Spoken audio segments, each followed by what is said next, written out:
16-დღიანი პროტესტის ერთ-ერთი მთავარი მოთხოვნა აქციებზე დაკავებული მოქალაქეების გათავისუფლებაა. მათი პროცესები თბილისის საქალაქო სასამართლოში დილიდან მიმდინარეობს. დღეს სასამართლომ ადმინისტრაციულ სამართალდარღვევათა საქმეებზე იმსჯელა. სხდომა გაიმართა მსახიობ გიორგი ნაკაშიძის საქმეზეც, რომელსაც წვრილმან ხულიგნობას და პოლიციის კანონიერი მოთხოვნისადმი დაუმორჩილებლობას ედავებიან. მოსამართლემ ნაკაშიძე ნაწილობრივ სცნო დამნაშავედ და მას 2000 ლარიანი ჯარიმა დააკისრა. იგივე მუხლებით სასამართლოში დღეს კიდევ ორი საქმის განხილვა გაიმართა. სხდომების ძირითადი ნაწილი კი გადაიდო. ჯამში მიმდინარე საპროტესტო აქციებზე 500-მდე ადამიანია დაკავებული.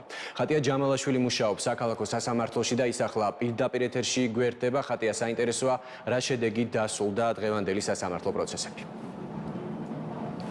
რამდენიმე წუთის წინ დასრულდა ერთ-ერთი ბოლო სასამართლო პროცესი თბილისის საქალაქო სასამართლოში ადმინისტრაციულ სამართალდარღვევასთან დაკავშირებით იმსჯელა. მოსამართლემ და ლუკა ღვინიაშვილი ადმინისტრაციულ სამართალდარღვევას ცნო და მას 7 დღიანი ადმინისტრაციული პატიმრობა შეუფარდა. პროცესზე ბუნებრივია აღნიშნულ გადაწყვეტილებას უკმაყოფილება მოყვა როგორც ოჯახის წევრების მხრიდან, ასევე მისი უფლებადამცველის მხრიდან.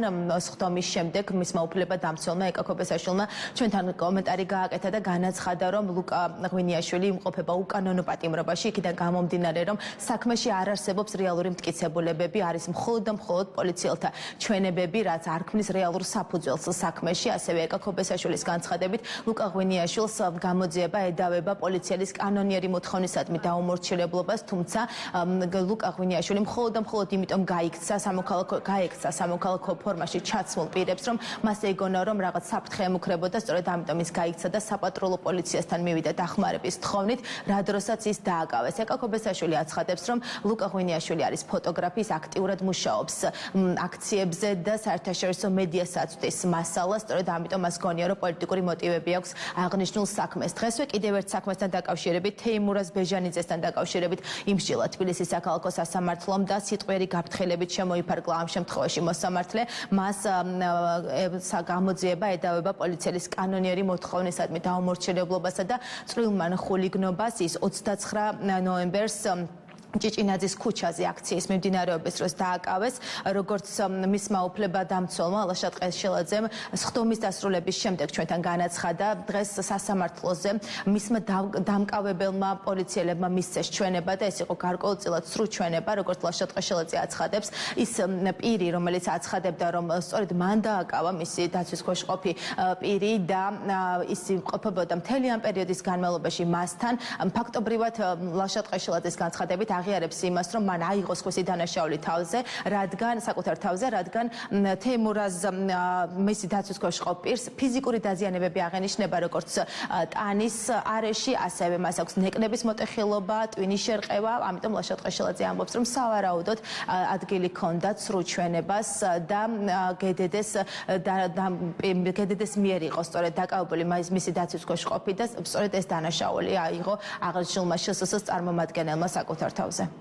კანონო გადაწყვეტილება იყო გამოყენებული მისი სამართალდარღვევათ ცნობის თაობაზე, გამომდინარე იქიდან, რომ არანაირად არ დგინდებოდა ლუკას მხრიდან სამართალდარღვევის ფაქტი, სამოქალაქო ფორმაში ჩაცმული პირები მისდევდნენ მას, არც ეუნებოდნენ, რომ იყვნენ პოლიციის თანამშრომლები და მას შეეშინდა, ვინ იყვნენ ეს მოქალაქეები, მაშინ როდესაც ჩვენ წინა დღეს დაინახა სამოქალაქო ფორმაში ჩაცმულ ადამიანებმა, როგორ მიაყენეს ფიზიკური შეურაცხყოფა ჟურნალისტებს და მოქალაქეებს.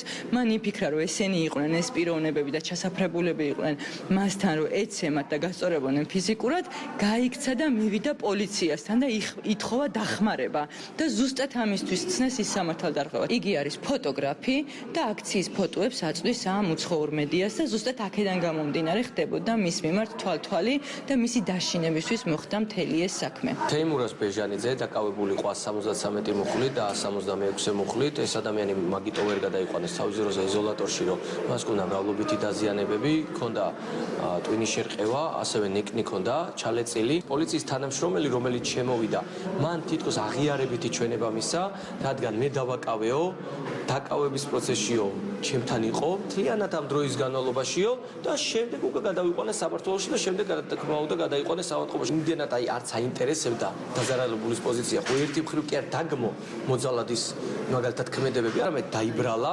არამედ მან თავის თავზე აიღო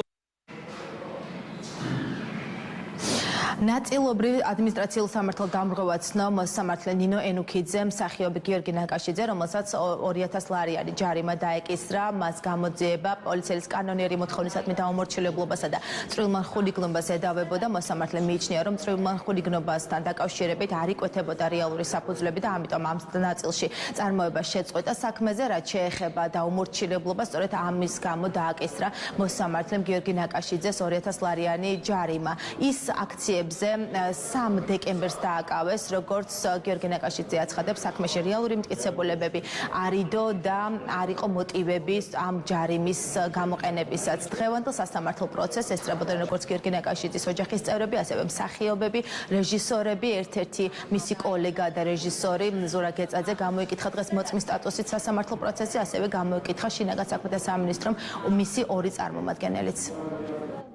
სასამართლო მიმდინარეობდა ძალიან, რა ვიცი, კორექტულად მიმდინარეობდა, უბრალოდ აცილება მოხდა ჩვენ ჩვენებასა და მოწმეების ჩვენებას შორის. ხო, ჩემი გადმოსახედიდან ასე არა, იმიტომ რომ მე წინააღმდეგობაც არ გამიწევს და დამჭირეს ადამიანის მოსაძებნად ვიყავი შესული და რაღაც წამებში მოხდა უცბად ჩამოვლეს ხელი და მანქანაში შემithრიეს. იქ მე ფიზიკურად გაგვისწორდნენ და შემდეგ პოლიციას გადაგცეს პატრულს, იქ უკვე ნორმალურად მექცევა. ჩვენ ერთად ვიყავით აქციის დასაწყისში, შემდეგ როცა დაიწყო დარბევა, ჩვენ ერთმანეთი დავკარგეთ, მაგრამ შემდეგ უკვე რაღაც 1 საათის შემდეგ ვიპოვეთ ერთმანეთი გრიბოედოვის ქუჩაზე და ის ბესიკის ქუჩაზე ჩავიდა რუსთაველის მხარეს და არ ჩაყვიდა მეთქი მაგას რომ უნებოდი რომ იქ მაინც საშიში მდგომარეობა იყო და არა ჩემი მეგობრის შვილი დაიკარგა და ვნახავ იქ არ არის და ამოვალო და აი როგორც კი ჩავიდა და იმ წუთში დაეტაკნენ ნიღბიანი სპეცრაზმელები და პირდაპირ გაიტაცეს. დღეს თბილისის საქალაქო სასამართლოში რამდენიმე ათეულის ხდომა გაიმართა ერთმანეთის პარალელურად, ძირითადად ადმინისტრაციულ სამართლებრივ დავებთან დაკავშირებით იმსჯელეს მოსამართლეებმა, ძირითად შემთხვევაში გამოიყენეს სიტყვერი გაფრთხილებას, ხდომების ნაწილი კი გადაიდო. მადლობა, სასამართლოდან პირდაპირ ეთერში ხატია ჯამალაშვილი საუბრობდა.